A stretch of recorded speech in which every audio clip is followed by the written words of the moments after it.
गोदान। लेखक मुंशी प्रेमचंद। कथावाचक सोनम।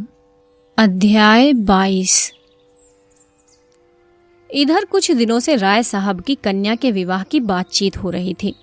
उसके साथ ही इलेक्शन भी सिर पर आ पहुंचा था, मगर इन सबों से आवश्यक उन्हें दीवानी में एक मुकदमा दायर करना था, जिसकी कोर्ट फीस ही 50,000 होती थी। ऊपर के खर्च अलग। राय साहब के साले, जो अपनी रियासत के एकमात्र स्वामी थे, ऐन जवानी में मोटर लड़ जाने के कारण गत हो गए थे और राय साहब अपने कुमार पुत्र की ओर से उस रियासत पर अधिकार पाने के लिए कानून की शरण लेना चाहते थे। उनके चचेरे सालों ने रियासत पर कब्जा जमा लिया था और राय साहब को उसमें से कोई हिस्सा देने पर तैयार न थे। राय साहब ने बहुत चाहा कि आपस में समझौता हो जाए और उनके चचेरे साले माकूल गुजारा लेकर हट जाएं, यहाँ तक कि वो उस रियासत की आधी आमदनी छोड़ने पर तैयार थे, मगर सालों ने किसी तरह समझौता स्वीकार न किया और केवल लाठी के जोर से रियासत में तहसील वसूल शुरू कर दी। राय साहब को अदालत की शरण में जाने के सिवा कोई मार्ग न रहा। मुकदमे में लाखों का खर्च था, मगर रियासत भी 20 लाख से कम की जायदाद न थी। वकीलों ने निश्चय रूप से कह दिया था कि आपकी शर्तिया डिग्री होगी। ऐसा मौका कौन छोड़ सकता था? मुश्किल यही था कि ये तीनों काम एक साथ आ पड़े थे और उन्हें किसी तरह टाला ना जा सकता था। कन्या की अवस्था 18 वर्ष की हो गई थी और केवल हाथ में रुपए न रहने के कारण अब तक उसका विवाह टलता जाता था। खर्च का अनुमान 1 लाख का था। जिसके पास जाते वही बड़ा सा मुंह खोलता, मगर हाल में एक बड़ा अच्छा अवसर हाथ आ गया था। कुंवर दिग्विजय सिंह की पत्नी याक्षमा की भेंट हो चुकी थी और कुंवर साहब अपने उजड़े घर को जल्द से जल्द बसा लेना चाहते थे। सौदा भी वारे से तय हो गया और कहीं शिकार हाथ से निकल न जाए, इसलिए इसी तरह लगन में विवाह होना परमावश्यक था। कुंवर साहब दुर्वासनाओं के भंडार थे। शराब, गांजा, अफीम, मादक, चरस, ऐसा कोई नशा न था जो वो ना करते हों। और अय्याशी तो रईस की शोभा है। वो रईस ही क्या जो अय्याश न हो। धन का उपभोग और किया ही कैसे जाए। मगर इन सब दुर्गुणों के होते हुए भी वो ऐसे प्रतिभावान थे कि अच्छे अच्छे विद्वान उनका लोहा मानते थे। संगीत, नाट्यकला, हस्तरेखा, ज्योतिष, योग, लाठी, कुश्ती, निशानेबाजी आदि कलाओं में अपना जोड़ न रखते थे। इसके साथ ही बड़े दबंग और निर्भीक थे। राष्ट्रीय आंदोलन में दिल खोलकर सहयोग देते थे। हाँ, गुप्त रूप से। अधिकारियों से ये बात छिपी न थी। फिर भी उनकी बड़ी प्रतिष्ठा थी और साल में 1-2 बार गवर्नर साहब भी उनके मेहमान हो जाते थे। और अभी अवस्था 30-32 से अधिक न थी और स्वास्थ्य तो ऐसा था कि अकेले एक बगरा खाकर हजम कर डालते थे। राय साहब ने समझा बिल्ली के भागों छीका टूटा। अभी कुंवर साहब षोडशी से निवृत्त भी न हुए थे कि राय साहब ने बातचीत शुरू कर दी। कुंवर साहब के लिए विवाह केवल अपना प्रभाव और शक्ति बढ़ाने का साधन था। राय साहब काउंसिल के मेंबर थे ही, यूं भी प्रभावशाली थे। राष्ट्रीय संग्राम में अपने त्याग का परिचय देकर श्रद्धा के पात्र भी बन चुके थे। शादी तय होने में कोई बाधा न हो सकती थी और वो तय हो गई। रहा इलेक्शन, ये सोने की हंसिया थी जिसे न उगलते बनता था न निगलते।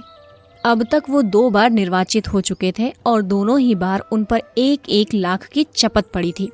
मगर अब की एक राजा साहब उसी इलाके से खड़े हो गए थे और डंके की चोट पर ऐलान कर दिया था कि चाहे हर एक वोटर को 1-1 हजार ही क्यों न देना पड़े, चाहे 50 लाख की रियासत मिट्टी में मिल जाए, मगर राय अमरपाल सिंह को काउंसिल में न जाने दूंगा। और उन्हें अधिकारियों ने अपनी सहायता का आश्वासन भी दे दिया था। राय साहब विचारशील थे, चतुर थे, अपना नफा नुकसान समझते थे, मगर राजपूत थे और पोतड़ों के रईस थे। वो चुनौती पाकर मैदान से कैसे हट जाएं? यूं उनसे राजा सूर्य प्रताप सिंह ने आकर कहा होता, भाई साहब, आप तो 2 बार काउंसिल में जा चुके हैं, अब की मुझे जाने दीजिए, तो शायद राय साहब ने उनका स्वागत किया होता। काउंसिल का मोह अब उन्हें ना था, लेकिन इस चुनौती के सामने ताल ठोकने के सिवा और कोई राह ही न थी। एक मसलहत और भी थी। मिस्टर तंखा ने उन्हें विश्वास दिला दिया था कि आप खड़े हो जाएं। पीछे राजा साहब से 1 लाख की थैली लेकर बैठ जाइएगा। उन्होंने यहाँ तक कहा था कि राजा साहब बड़ी खुशी से 1 लाख दे देंगे। मेरी उनसे बातचीत हो चुकी है। पर अब मालूम हुआ राजा साहब राय साहब को परास्त करने का गौरव नहीं छोड़ना चाहते और इसका मुख्य कारण था राय साहब की लड़की की शादी कुंवर साहब से ठीक होना। दो प्रभावशाली घरानों का संयोग वो अपनी प्रतिष्ठा के लिए हानिकारक समझते थे। उधर राय साहब को ससुराली जायदाद मिलने की भी आशा थी। राजा साहब के पहलू में ये कांटा भी बुरी तरह खटक रहा था। कहीं वो जायदाद इन्हें मिल गई और कानून राय साहब के पक्ष में था ही, तब तो राजा साहब का एक प्रतिद्वंदी खड़ा हो जाएगा। इसलिए उनका धर्म था कि राय साहब को कुचल डालें और उनकी प्रतिष्ठा धूल में मिला दे। बेचारे राय साहब बड़े संकट में पड़ गए थे। उन्हें यह संदेह होने लगा था कि केवल अपना मतलब निकालने के लिए मिस्टर तनखा ने उन्हें धोखा दिया। ये खबर मिली थी कि अब राजा साहब के पैरोकार हो गए हैं। ये राय साहब के घाव पर नमक था। उन्होंने कई बार तनखा को बुलाया था, मगर वो या तो घर पर मिलते ही न थे या आने का वादा करके भूल जाते थे। आखिर आज खुद उनसे मिलने का इरादा करके वो उनके पास जा पहुंचे। संयोग से मिस्टर तनखा घर पर मिल गए, मगर राय साहब को पूरे घंटे भर उनकी प्रतीक्षा करनी पड़ी। ये वही मिस्टर तनखा हैं जो राय साहब के द्वार पर एक बार रोज हाजिरी दिया करते थे। आज इतना मिजाज हो गया, जले बैठे थे। ज्यों ही मिस्टर तनखा सजे सजाए मुंह में सिगार दबाए कमरे में आए और हाथ बढ़ाया कि राय साहब ने बम गोला छोड़ दिया। मैं घंटे भर से यहाँ बैठा हुआ हूँ और आप निकलते निकलते अब निकले हैं। मैं इसे अपनी तौहीन समझता हूँ। मिस्टर तनखा ने एक सोफे पर बैठकर निश्चिंत भाव से धुआं उड़ाते हुए कहा, मुझे इसका खेद है। मैं एक जरूरी काम में लगा था। आपको फोन करके मुझसे समय ठीक कर लेना चाहिए था। आग में घी पड़ गया, मगर राय साहब ने क्रोध को दबाया। वो लड़ने ना आए थे, इस अपमान को पी जाने का ही अवसर था। बोले, हाँ ये गलती हुई। आजकल आपको बहुत कम फुर्सत रहती है शायद। जी हाँ, बहुत कम, वरना मैं अवश्य आता। मैं उसी मामले के बारे में आपसे पूछने आया था। समझौते की तो कोई आशा नहीं मालूम होती। उधर तो जंग की तैयारियां बड़े जोरों से हो रही हैं। राजा साहब को तो आप जानते ही हैं, झक्कड़ आदमी हैं पूरे सन की। कोई ना कोई धुन उन्हें सवार रहती है। आजकल यही धुन है कि राय साहब को नीचा दिखाकर रहेंगे, और उन्हें जब एक बार धुन सवार हो जाती है तो फिर किसी की नहीं सुनते, चाहे कितना ही नुकसान उठाना पड़े। कोई 40 लाख का बोझ सिर पर है, फिर भी वही दमखम है, वही अलल्ले तलल्ले खर्च हैं। पैसे को तो कुछ समझते ही नहीं। नौकरों का वेतन 6 महीने से बाकी पड़ा हुआ है, मगर हीरा महल बना है। संगमरमर का तो फर्श है, पच्चीकारी ऐसी हो रही है कि आंखें नहीं ठहरती। अफसरों के पास रोज डालियां जाती हैं। सुना है कोई अंग्रेज मैनेजर रखने वाले हैं। फिर आपने कैसे कह दिया था कि आप कोई समझौता करा देंगे? मुझसे जो कुछ हो सकता था वो मैंने किया। इसके सिवा मैं और क्या कर सकता था? अगर कोई व्यक्ति अपने 2-4 लाख रुपए फूकने पर ही तुला हुआ है तो मेरा क्या बस। राय साहब अब क्रोध न संभाल सके, खासकर जब उन 2-4 लाख रुपए में से 10-20 हजार अपने हत्थे चढ़ने की भी आशा हो। मिस्टर तनखा क्यों दबते हैं? बोले, राय साहब अब साफ साफ ना कहलवाइए। यहाँ ना मैं सन्यासी हूँ ना आप। हम सभी कुछ न कुछ कमाने ही निकले हैं। आंख के अंधों और गांठ के पूरों की तलाश आपको भी उतनी है जितनी मुझको। आपसे मैंने खड़े होने का प्रस्ताव किया, आप 1 लाख के लोभ से खड़े हो गए। अगर गोटी लाल हो जाती तो आज आप 1 लाख के स्वामी होते और 1 पाई बिना करज लिए कुंवर साहब से संबंध भी हो जाता और मुकदमा भी दायर हो जाता। मगर आपके दुर्भाग्य से वो चाल पट पड़ गई। जब आप ही ठाठ पर रह गए तो मुझे क्या मिलता? आखिर मैंने झक मारकर उनकी पूंछ पकड़ी। किसी न किसी तरह ये वैतरणी तो पार करनी ही है। राय साहब को ऐसा आवेश आ रहा था कि उस दुष्ट को गोली मार दें। इसी बदमाश ने सब्ज बाग दिखाकर उन्हें खड़ा किया और अब अपनी सफाई दे रहा है। पीठ में धूल भी नहीं लगने देता, लेकिन परिस्थिति जबान बंद किए हुए थी। तो अब आपके लिए कुछ नहीं हो सकता, ऐसा ही समझिए। मैं 50,000 पर भी समझौता करने को तैयार हूं। राजा साहब किसी तरह ना मानेंगे, कोई आशा नहीं। वो साफ कह चुके हैं। वो कह चुके हैं या आप कह रहे हैं? आप मुझे झूठा समझते हैं, राय साहब ने विनम्र स्वर में कहा। मैं आपको झूठा नहीं समझता, लेकिन इतना जरूर समझता हूं कि आप चाहते तो मामला हो जाता। तो आपका ख्याल है मैंने समझौता नहीं होने दिया? नहीं, ये मेरा मतलब नहीं है। मैं बस इतना ही कहना चाहता हूं कि आप चाहते तो काम हो जाता। और मैं इस झमेले में ना पड़ता।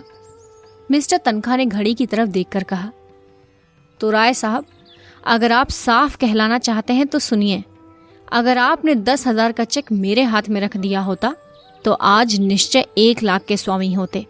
आप शायद चाहते होंगे जब आपको राजा साहब से रुपए मिल जाते तो आप मुझे 1,000-2,000 दे देते। तो मैं ऐसी कच्ची गोली नहीं खेलता। आप राजा साहब से रुपए लेकर तिजोरी में रखते और मुझे अंगूठा दिखा देते, फिर मैं आपका क्या बना लेता? बतलाइए, कहीं नालिश फरियाद भी तो नहीं कर सकता? राय साहब ने आहत नेत्रों से देखकर कहा, आप मुझे इतना बेईमान समझते हैं? तनखा ने कुर्सी से उठते हुए कहा, इसे बेईमानी कौन समझता है? आजकल यही चतुराई है, कैसे दूसरों का उल्लू बनाया जा सके, यही सफल नीति है और आप इसके आचार्य हैं। राय साहब ने मुट्ठी बांधकर कहा, मैं? जी हाँ, आप। पहले चुनाव में मैंने जी जान से आपकी पैरवी की। आपने बड़ी मुश्किल से रो धोकर 500 रुपए दिए। दूसरे चुनाव में आपने एक सड़ी सी टूटी फूटी कार देकर अपना गला छुड़ाया। दूध का जला छाछ भी फूंक फूंक कर पीता है। वो कमरे से निकल गए और कार लाने का हुक्म किया। राय साहब का खून खौल रहा था। इस अशिष्टता की भी कोई हद है? एक तो घंटे भर इंतजार करवाया और अब इतनी बेमुरव्वती से पेश आकर उन्हें जबरदस्ती घर से निकाल रहे हैं।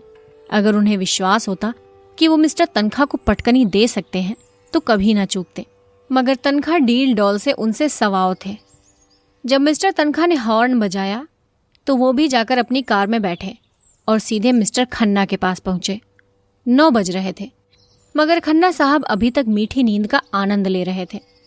वो 2 बजे रात के पहले कभी ना सोते थे और 9 बजे तक सोना स्वाभाविक ही था। यहाँ भी राय साहब को आधा घंटा बैठना पड़ा। इसलिए जब कोई 9:30 बजे मिस्टर खन्ना मुस्कुराते हुए निकले तो राय साहब ने डांट बताई, अच्छा, अब सरकार की नींद खुली है। 9:30 बजे रुपए जमा कर लिए हैं ना, जब ही ये बेफिक्री है। मेरी तरह तालुकेदार होते तो अब तक आप भी किसी द्वार पर खड़े होते। बैठे बैठे सिर में चक्कर आ जाता। मिस्टर खन्ना ने सिगरेट केस उनकी तरफ बढ़ाते हुए प्रसन्न मुख से कहा, रात सोने में थोड़ी देर हो गई। इस वक्त इधर किधर से आ रहे हैं? राय साहब ने थोड़े से शब्दों में अपनी सारी कठिनाइयां बयान कर दी। दिल में खन्ना को गालियां देते थे, जो उनका सहपाठी होकर भी सदैव उन्हें ठगने की फिक्र किया करता था, मगर मुंह पर उसकी खुशामद करते थे। खन्ना ने ऐसा भाव बनाया मानो उन्हें बड़ी चिंता हो गई है। बोले, मेरी सलाह है आप इलेक्शन को गोली मारें और अपने सालों पर मुकदमा दायर कर दें। रही शादी, वो तो 3 दिन का तमाशा है, उसके पीछे जेरबार होना मुनासिब नहीं। कुंवर साहब मेरे दोस्त हैं, लेन देन का कोई सवाल न उठने पाएगा।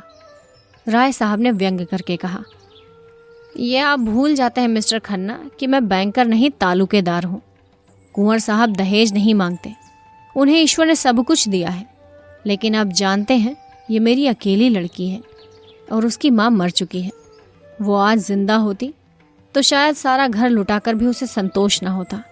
तब शायद मैं उसे हाथ रोककर खर्च करने का आदेश देता, लेकिन अब तो मैं उसकी माँ भी हूँ और बाप भी हूँ। अगर मुझे अपने हृदय का रक्त निकाल कर भी देना पड़े तो मैं खुशी से दे दूंगा। इस विधुर जीवन में मैंने संतान प्रेम में ही अपनी आत्मा की प्यास बुझाई है। दोनों बच्चों के प्यार में ही अपनी पत्नी व्रत का पालन किया है। मेरे लिए यह असंभव है कि इस शुभ अवसर पर अपने दिल के अरमान न निकालूं। मैं अपने मन को तो समझा सकता हूँ, पर जिसे मैं पत्नी का आदेश समझता हूँ उसे नहीं समझाया जा सकता। और इलेक्शन के मैदान से भागना भी मेरे लिए संभव नहीं है। मैं जानता हूँ मैं हारूंगा। राजा साहब से मेरा कोई मुकाबला नहीं, लेकिन राजा साहब को इतना जरूर दिखा देना चाहता हूँ कि अमरपाल सिंह नर्मचारा नहीं है। और मुकदमा दायर करना तो आवश्यक ही है, उसी पर तो सारा दारोमदार है। अब आप बतलाइए, आप मेरी क्या मदद कर सकते हैं? मेरे डायरेक्टरों का इस विषय में जो हुक्म है वो आप जानते हैं, और राजा साहब भी हमारे डायरेक्टर हैं, ये भी आपको मालूम है। पिछला वसूल करने के लिए बार बार ताकीद हो रही है। कोई नया मामला तो शायद ही हो सके। राय साहब ने मुंह लटका कर कहा, आप तो मेरा डोंगा ही डुबा देते हैं मिस्टर खन्ना। मेरे पास जो कुछ निज का है वो आपका है, लेकिन बैंक के मामले में तो मुझे अपने स्वामियों के आदेश को मानना ही पड़ेगा। अगर ये जायदाद हाथ आ गई और मुझे इसकी पूरी आशा है तो पाई पाई अदा कर दूंगा। आप बतला सकते हैं इस वक्त आप कितने पानी में हैं? राय साहब ने हिचकते हुए कहा। 5-6 लाख समझिए, कुछ कम ही होंगे। खन्ना ने अविश्वास के भाव से कहा। या तो आपको याद नहीं है या आप छिपा रहे हैं। राय साहब ने जोर देकर कहा। जी नहीं, मैं ना भूला हूं ना छिपा रहा हूं। मेरी जायदाद इस वक्त कम से कम 50 लाख की है और ससुराल की जायदाद भी इससे कम नहीं है। इतनी जायदाद पर 10-5 लाख का बोझ कुछ नहीं के बराबर है। लेकिन ये आप कैसे कह सकते हैं कि ससुराल वाली जायदाद पर भी कर्ज नहीं है? जहां तक मुझे मालूम है वो जायदाद बेदाग है और मुझे ये सूचना मिली है कि उस जायदाद पर 10 लाख से कम का भार नहीं है। उस जायदाद पर तो अब कुछ मिलने से ही रहा और आपकी जायदाद पर भी मेरे ख्याल में 10 लाख से कम देना नहीं है और वो जायदाद अब 50 लाख की नहीं, मुश्किल से 25 लाख की है। इस दशा में कोई बैंक आपको कर्ज नहीं दे सकता। यूँ समझ लीजिए कि आप ज्वालामुखी के मुख पर खड़े हैं। एक हल्की सी ठोकर आपको पाताल में पहुंचा सकती है। आपको इस मौके पर बहुत संभल कर चलना चाहिए। राय साहब ने उनका हाथ अपनी तरफ खींचकर कहा। ये सब मैं खूब समझता हूँ मित्रवर, लेकिन जीवन की ट्रेजेडी और इसके सिवा क्या है कि आपकी आत्मा जो काम करना नहीं चाहती वही आपको करना पड़े। आपको इस मौके पर मेरे लिए कम से कम 2 लाख का इंतजाम करना पड़ेगा। खन्ना ने लंबी सांस लेकर कहा। My God, 2 lakh? असंभव, बिल्कुल असंभव।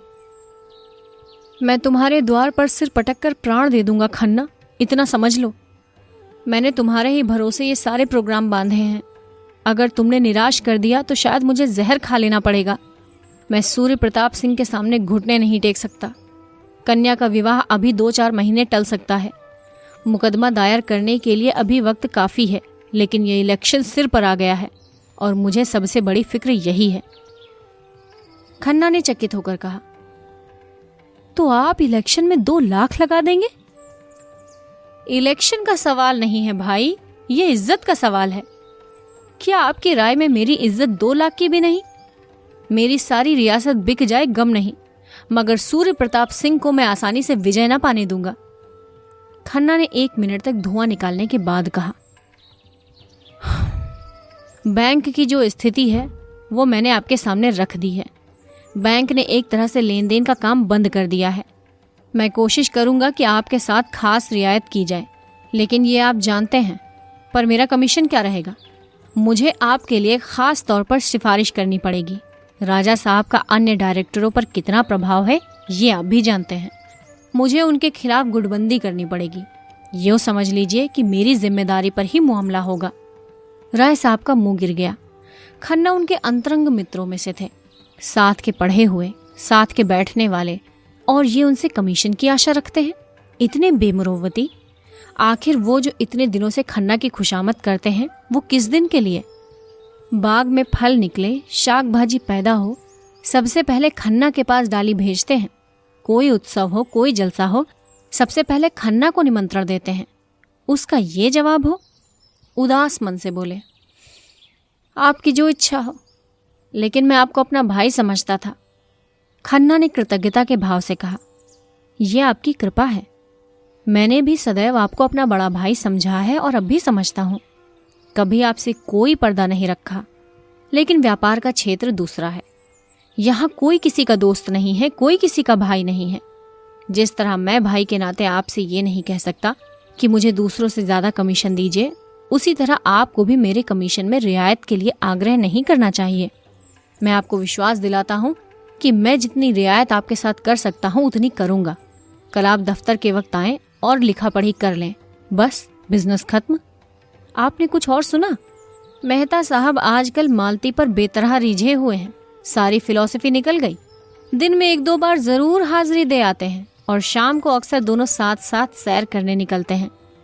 ये तो मेरी ही शान थी कि कभी मालती के द्वार पर सलामी करने ना गया। शायद अब उसी की कसर निकाल रही है।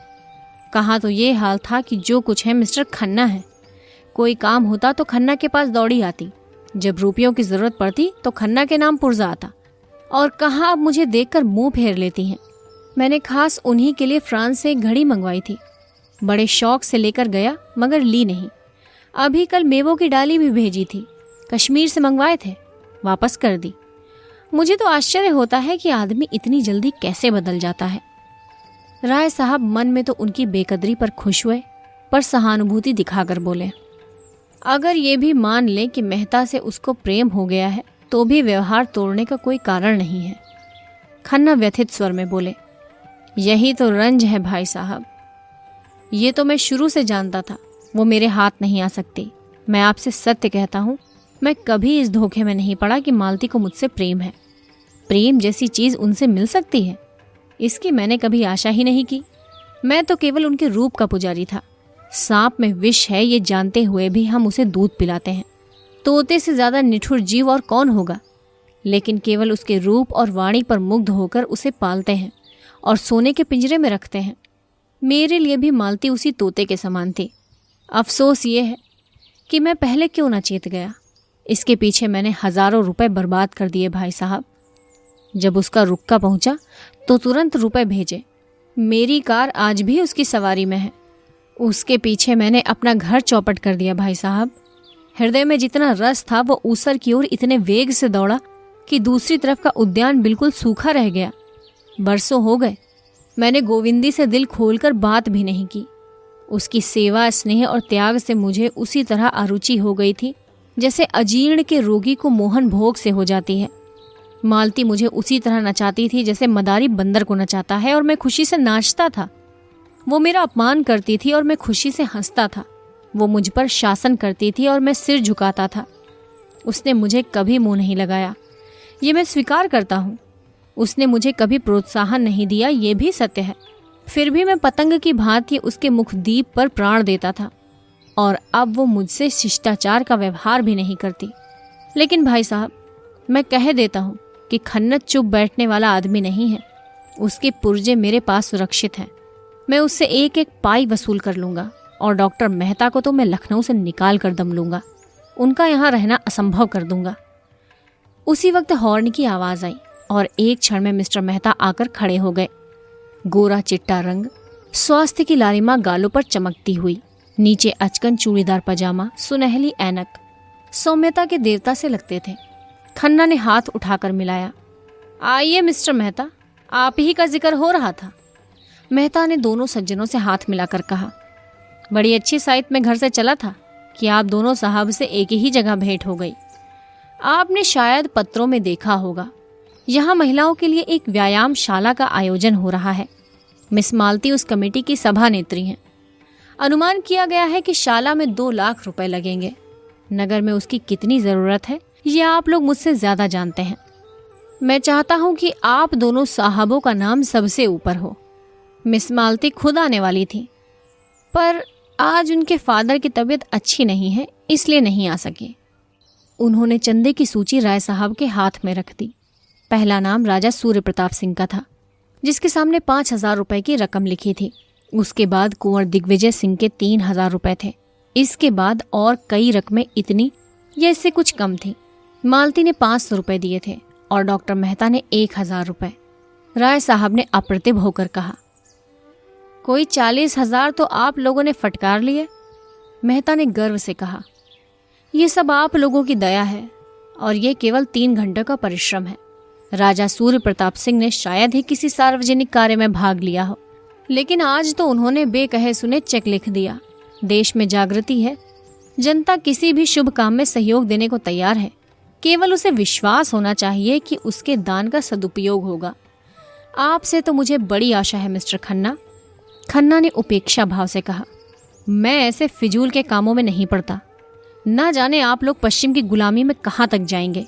यूं ही महिलाओं को घर से अरुचि हो रही है, व्यायाम की धुन सवार हो गई तो वो कहीं की न रहेंगी। जो औरत घर का काम करती है उसके लिए किसी व्यायाम की जरूरत नहीं, और जो घर का कोई काम नहीं करती और केवल भोग विलास में रत है, उसके व्यायाम के लिए चंदा देना मैं अधर्म समझता हूँ। मेहता जरा भी निरुत्साह न हुए। ऐसी दशा में मैं आपसे कुछ मांगूंगा भी नहीं। जिस आयोजन में हमें विश्वास न हो उसमें किसी तरह की मदद देना वास्तव में अधर्म है। आप तो मिस्टर खन्ना से सहमत नहीं है राय साहब। राय साहब गहरी चिंता में डूबे हुए थे। सूर्य प्रताप के 5,000 उन्हें हतोत्साह किए डालते थे। चौंक कर बोले, हाँ, आपने मुझसे कुछ कहा? मैंने कहा, आप तो इस आयोजन में सहयोग देना अधर्म नहीं समझते? जिस काम में आप शरीक हैं वो धर्म है या अधर्म, इसकी मैं परवाह नहीं करता। मैं चाहता हूं आप खुद विचार करें और अगर आप इस आयोजन को समाज के लिए उपयोगी समझें तो उसमें सहयोग दें। मिस्टर खन्ना की नीति मुझे बहुत पसंद आई। खन्ना बोले, मैं तो साफ कहता हूं और इसीलिए बदनाम हूं। राय साहब ने दुर्बल मुस्कान के साथ कहा, मुझ में तो विचार करने की शक्ति है ही नहीं। सज्जनों के पीछे चलना ही मैं अपना धर्म समझता हूं। तो लिखिए कोई अच्छी रकम, जो कहिए वो लिख दूं। जो आपकी इच्छा, आप जो कहिए वो लिख दूं। तो 2,000 से तो कम क्या ही लिखिएगा। राय साहब ने आहत स्वर में कहा, आपकी निगाह में मेरी यही हैसियत है? उन्होंने कलम उठाई और अपना नाम लिखकर उसके सामने 5,000 लिख दिए। मेहता ने सूची उनके हाथ से ले ली, मगर उन्हें इतनी ग्लानि हुई कि राय साहब को धन्यवाद देना भी भूल गए। राय साहब को चंदे की सूची दिखाकर उन्होंने बड़ा अनर्थ किया। ये शूल उन्हें व्यथित करने लगा। मिस्टर खन्ना ने राय साहब को दया और उपहास की दृष्टि से देखा, मानो कह रहे हो, कितने बड़े गधे हो तुम। सहसा मेहता राय साहब के गले लिपट गए और उन्मुक्त कंठ से बोले, 3 चीयर्स फॉर राय साहब, हिप हिप हुर्रे। खन्ना ने खिसियाकर कहा, ये लोग राजे महाराजे ठहरे, ये इन कामों में दान ना दे तो कौन दे? मेहता बोले, मैं तो आपको राजाओं का राजा समझता हूं। आप उन पर शासन करते हैं, उनकी कोठी आपके हाथ में है। राय साहब प्रसन्न हो गए। ये आपने बड़े मौके की बात कही मेहता जी। हम नाम के राजा हैं, असली राजा तो हमारे बैंकर हैं। मेहता ने खन्ना की खुशामद का पहलू अख्तियार किया। मुझे आपसे कोई शिकायत नहीं है खन्ना जी। आप अभी इस काम में नहीं शरीक होना चाहते, ना सही, लेकिन कभी न कभी जरूर आएंगे। लक्ष्मीपतियों की बदौलत ही हमारी बड़ी बड़ी संस्थाएं चलती हैं। राष्ट्रीय आंदोलन को 2-3 साल तक किसने इतनी धूमधाम से चलाया? इतनी धर्मशालाएं और पाठशालाएं कौन बनवा रहा है? आज संसार का शासन सूत्र बैंकरों के हाथ में है। सरकार उनके हाथ का खिलौना है। मैं भी आपसे निराश नहीं हूँ। जो व्यक्ति राष्ट्र के लिए जेल जा सकता है, उसके लिए 2-4 हजार खर्च कर देना कोई बड़ी बात नहीं है। हमने तय किया है इस शाला का बुनियादी पत्थर गोविंदी देवी के हाथों रखा जाए। हम दोनों शीघ्र ही गवर्नर साहब से भी मिलेंगे और मुझे विश्वास है कि हमें उनकी सहायता मिल जाएगी। लेडी विल्सन को महिला आंदोलन से कितना प्रेम है आप जानते ही हैं। राजा साहब की और अन्य सज्जनों की भी राय थी कि लेडी विल्सन से ही बुनियाद रखवाई जाए, लेकिन अंत में यही निश्चय हुआ कि ये शुभ कार्य किसी अपनी बहन के हाथों में देना चाहिए। आप कम से कम इस अवसर पर आएंगे तो जरूर। खन्ना ने उपहास किया। हाँ, जब लॉर्ड विल्सन आएंगे तो मेरा पहुंचना जरूरी है ही। इस तरह आप बहुत से रईसों को फांस लेंगे। आप लोगों को लटके खूब सूझते हैं और हमारे रईस हैं भी इसी लायक। उन्हें उल्लू बनाकर ही मुड़ा जा सकता है। जब धन जरूरत से ज्यादा हो जाता है तो अपने लिए निकास का मार्ग खोजता है। यूं ना निकल पाएगा तो जुए में जाएगा, घुड़दौड़ में जाएगा, ईंट पत्थर में जाएगा या अय्याशी में जाएगा। 11 का अमल था। खन्ना साहब के दफ्तर का समय आ गया। मेहता चले गए। राय साहब भी उठे कि खन्ना ने उनका हाथ पकड़कर बैठा लिया। नहीं, आप जरा बैठिए। आप देख रहे हैं मेहता ने मुझे इस बुरी तरह फांसा है कि निकलने का कोई रास्ता ही नहीं रहा। गोविंदी से बुनियाद का पत्थर रखवाएंगे। ऐसी दशा में मेरा अलग रहना हास्यास्पद है या नहीं? गोविंदी कैसे राजी हो गई मेरी समझ में नहीं आता, और मालती ने कैसे उसे सहन कर लिया ये समझना और भी कठिन है। आपका क्या ख्याल है, इसमें कोई रहस्य है या नहीं? राय साहब ने आत्मीयता जताई। ऐसे मामले में स्त्री को हमेशा पुरुष से सलाह लेनी चाहिए। खन्ना ने राय साहब को धन्यवाद की आंखों से देखा। इन्हीं बातों पर गोविंदी से मेरा जी जलता है और उसी पर लोग मुझे बुरा कहते हैं। आप ही सोचिए, मुझे इन झगड़ों से क्या मतलब? इनमें तो वो पड़े जिसके पास फालतू रुपए हो, फालतू समय हो और नाम की हवस हो।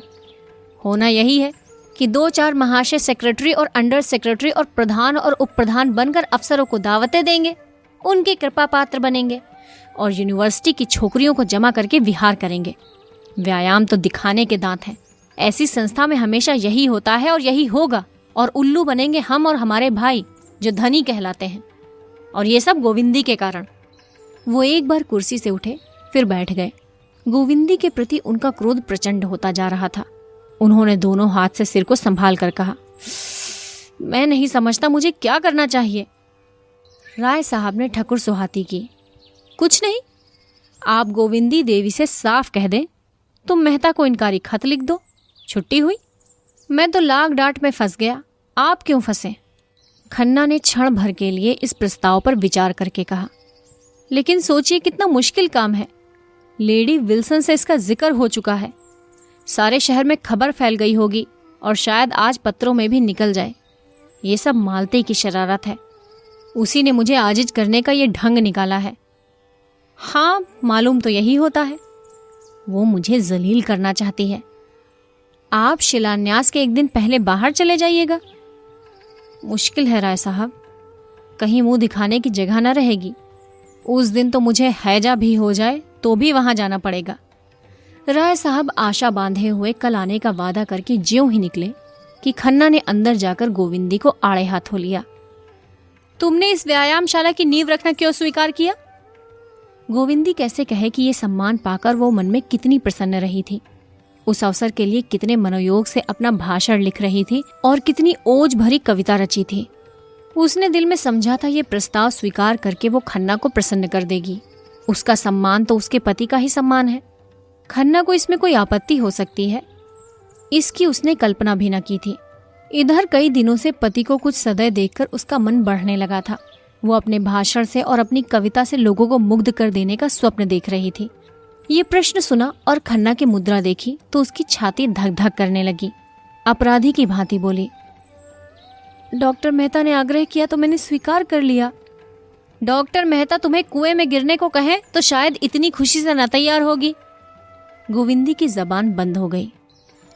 तुम्हें जब ईश्वर ने बुद्धि नहीं दी तो मुझसे क्यों नहीं पूछ लिया? मेहता और मालती दोनों ये चाल चल कर मुझसे 2000 रुपए ऐंठने की फिक्र में हैं और मैंने ठान लिया है कि एक कौड़ी भी ना दूंगा। तुम आज ही मेहता को इनकारी खत लिख दो।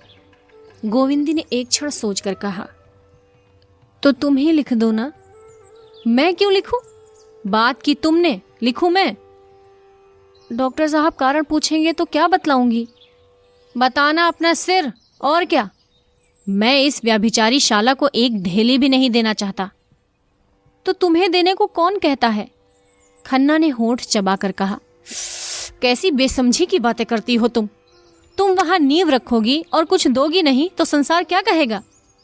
गोविंदी ने जैसे संगीन की नोक पर कहा, अच्छी बात है, लिख दूंगी, आज ही लिखना। कह तो दिया, लिखूंगी। खन्ना बाहर आए और डाक देखने लगे। उन्हें दफ्तर जाने में देर हो जाती थी तो चपरासी घर पर ही डाक दे जाता था। शक्कर तेज हो गई है। खन्ना का चेहरा खिल उठा। दूसरी चिट्ठी खोली। ऊख की दर नियत करने के लिए जो कमेटी बैठी थी उसने तय कर लिया कि ऐसा नियंत्रण नहीं किया जा सकता। धत तेरी की, वो पहले यही बात कह रहे थे, पर इस अग्निहोत्री ने गुल मचाकर जबरदस्ती कमेटी बैठाई। आखिर बच्चा के मुंह पर थप्पड़ लगा।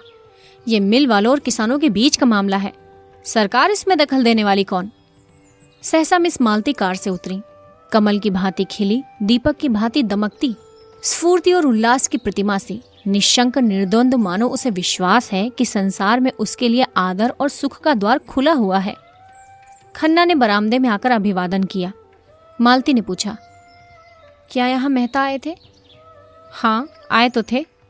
कुछ कहा कहाँ जा रहे हैं? ये तो कुछ नहीं कहा। जाने कहाँ डुबकी लगा गए। मैं चारों तरफ घूम आई। आपने व्यायामशाला के लिए कितना दिया?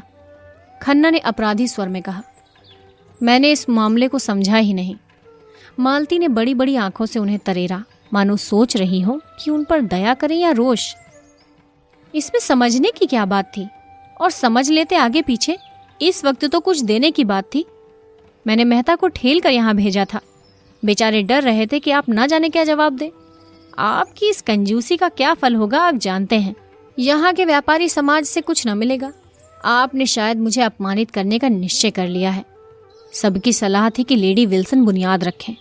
मैंने गोविंदी देवी का पक्ष लिया और लड़कर सबको राजी किया, और आप फरमाते हैं आपने इस मामले को समझा ही नहीं। आप बैंकिंग की गुत्थियां समझते हैं, पर इतनी मोटी बात आपको समझ में नहीं आती। इसका अर्थ इसके सिवा और कुछ नहीं कि तुम मुझे लज्जित करना चाहते हो। अच्छी बात है, यही सही। मालती का मुंह लाल हो गया था। खन्ना घबराए, हेकड़ी जाती रही, पर इसके साथ ही उन्हें यह भी मालूम हुआ कि अगर वो कांटों में फंस गए तो मालती दलदल में फंस गई है। अगर उनकी थैलियों पर संकट आ पड़ा तो मालती की प्रतिष्ठा पर संकट आ पड़ा, जो थैलियों से ज्यादा मूल्यवान है। तब उसका मन मालती की दुर्व्यवस्था का आनंद क्यों न उठाए। उन्होंने मालती को अर्दब में डाल दिया था, और यद्यपि वो उसे रुष्ट कर देने का साहस खो चुके थे, पर 2-4 खरी खरी बातें कह सुनाने का अवसर पाकर छोड़ना ना चाहते थे। ये भी दिखा देना चाहते थे कि मैं निरा भोंदू नहीं हूँ। उसका रास्ता रोककर बोले, तुम मुझ पर इतनी कृपालु हो गई हो, इस पर मुझे आश्चर्य हो रहा है मालती। मैं इसका आशय नहीं समझी। क्या अब मेरे साथ तुम्हारा वही बर्ताव है जो कुछ दिन पहले था? मैं तो उसमें कोई अंतर नहीं देखती, लेकिन मैं तो आकाश पाताल का अंतर देखता हूं। अच्छा, मान लो तुम्हारा अनुमान ठीक है, तो फिर मैं तुमसे एक शुभ कार्य में सहायता मांगने आई हूं, अपने व्यवहार की परीक्षा देने आई हूं, और अगर तुम समझते हो कुछ चंदा देकर तुम यश और धन्यवाद के सिवा और कुछ पा सकते हो, तो तुम भ्रम में हो। खन्ना परास्त हो गए। वो ऐसे सकरे कोने में फंस गए जहां इधर उधर हिलने का भी स्थान न था। क्या वो उससे ये कहने का साहस रखते हैं कि अब तक तुम्हारे ऊपर हजारों रुपए लुटा दिए? क्या उसका यही पुरस्कार है? लज्जा से उनका मुंह छोटा सा निकल आया, जैसे सिकुड़ गया हो।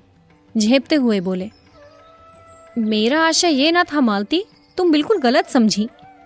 मालती ने परिहास के स्वर में कहा, खुदा करे मैंने गलत समझा हो, क्योंकि अगर मैं उसे सच समझ लूंगी तो तुम्हारे साय से भी भागूंगी। मैं रूपवती हूँ, तुम भी मेरे अनेक चाहने वालों में से एक हो। वो मेरी कृपा थी कि जहां मैं औरों के उपहार लौटा देती थी, तुम्हारी सामान्य से सामान्य चीजें भी धन्यवाद के साथ स्वीकार कर लेती थी, और जरूरत पड़ने पर तुमसे रुपए भी मांग लेती थी। अगर तुमने अपने धनुन्माद में इसका कोई दूसरा अर्थ निकाल लिया तो मैं तुम्हें क्षमा करूंगी। ये पुरुष प्रकृति का अपवाद नहीं है, मगर ये समझ लो कि धन ने आज तक किसी नारी के हृदय पर विजय नहीं पाई है, और न कभी पाएगा। खन्ना एक एक शब्द पर मानो गजगज भर नीचे धंसते जाते थे। अब और ज्यादा चोट सहने का उनमें जीवट ना था। लज्जित होकर बोले, मालती तुम्हारे पैरों पड़ता हूं, अब और जलील ना करो, और ना सही तो मित्र भाव तो बना ही रहने दो। ये कहते हुए उन्होंने दराज से चेकबुक निकाला और 1000 लिखकर डरते डरते मालती की तरफ बढ़ाया। मालती ने चेक लेकर निर्दय व्यंग्य किया, ये मेरे व्यवहार का मूल्य है या व्यायामशाला का चंदा? खन्ना सजल आंखों से बोले, अब मेरी जान बख्शो मालती, क्यों मेरे मुख पर कालिक पोत रही हो? मालती ने जोर से कहकहा मारा, देखो, डांट भी बताई और 1000 रुपए भी वसूल किए। अब तो तुम कभी ऐसी शरारत ना करोगे। कभी नहीं, जीते जी कभी नहीं। कान पकड़ो। कान पकड़ता हूं, मगर अब तुम दया करके जाओ और मुझे एकांत में बैठकर सोचने दो और रोने दो। तुमने आज मेरे जीवन का सारा आनंद। मालती और जोर से हंसी। देखो खन्ना, तुम मेरा बहुत अपमान कर रहे हो, और तुम जानते हो रूप अपमान नहीं सह सकता। मैंने तो तुम्हारे साथ भलाई की और तुम उसे बुराई समझते हो। खन्ना विद्रोह भरी आंखों से देखकर बोले, तुमने मेरे साथ भलाई की है या उल्टी छुरी से मेरा गला रहता है? क्यों? मैं तुम्हें लूट लूट कर अपना घर भर रही थी, तुम उस लूट से बच गए। क्यों घाव पर नमक छिड़क रही हो मालती? मैं भी आदमी हूं। मालती ने इस तरह खन्ना की ओर देखा, मानो निश्चय करना चाहती थी कि वो आदमी है या नहीं। अभी तो मुझे इसका कोई लक्षण नहीं दिखाई देता। तुम बिल्कुल पहेली हो, आज ये साबित हो गया। हाँ, तुम्हारे लिए पहेली हूं और पहेली रहूंगी। ये कहती हुई वो पक्षी की भांति फुर्र से उड़ गई, और खन्ना सिर पर हाथ रखकर सोचने लगे, ये लीला है या इसका सच्चा रूप? गोदान, लेखक मुंशी प्रेमचंद, कथावाचक सोनम। अध्याय 22।